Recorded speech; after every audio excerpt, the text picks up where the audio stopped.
plus 3y minus 12 equals 0.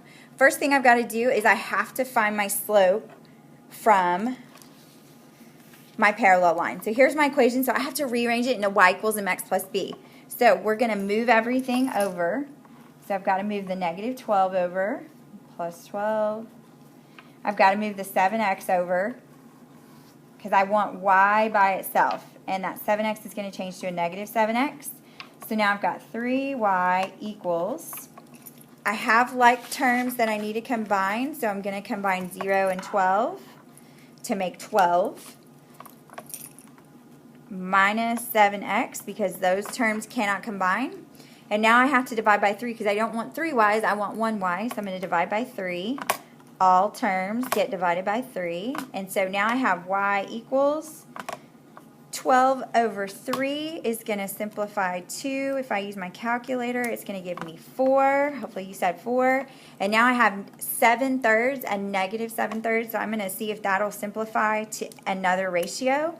It does not. It stays negative 7/3. So I'm going to bring it down. And remember that negative sign is really a subtraction sign as well because we have a term in front. So now my slope, I'm going to identify my slope, and that is, hopefully you are saying negative 7/3. If you said 7/3, you're telling me it's positive, and you've got to take that subtraction sign with it. So now I know what my slope is, 7/3, and it stays the same. So my new slope that I'm going to use is negative 7/3. And it's really not a new slope, it's the same slope as the slope of my given line. I have a point that they gave me, 3, 8. So I know what my output value is. It's 8 to plug into my point slope format. And I know what my input value is. It is 3. So now I can write my point slope formula.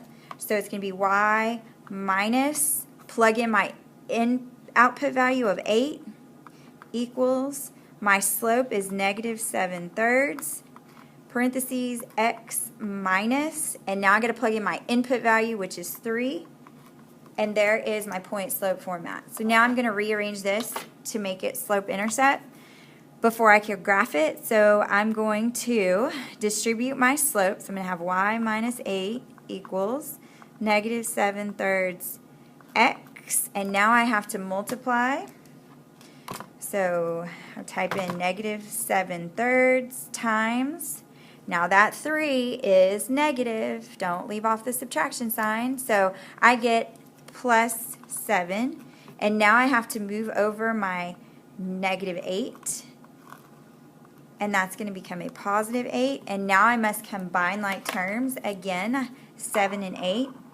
When you combine a positive 7 and a positive 8, you're going to get 15. So my slope-intercept form equation is negative 7/3 x plus 15. Y equals negative 7/3 x plus 15. Now I can graph it. Well, my y-intercept is 15, which won't fit, but I have a good point. So I can plot the point 3, 8. And I know my slope is negative, so I know that my line is going to slant down.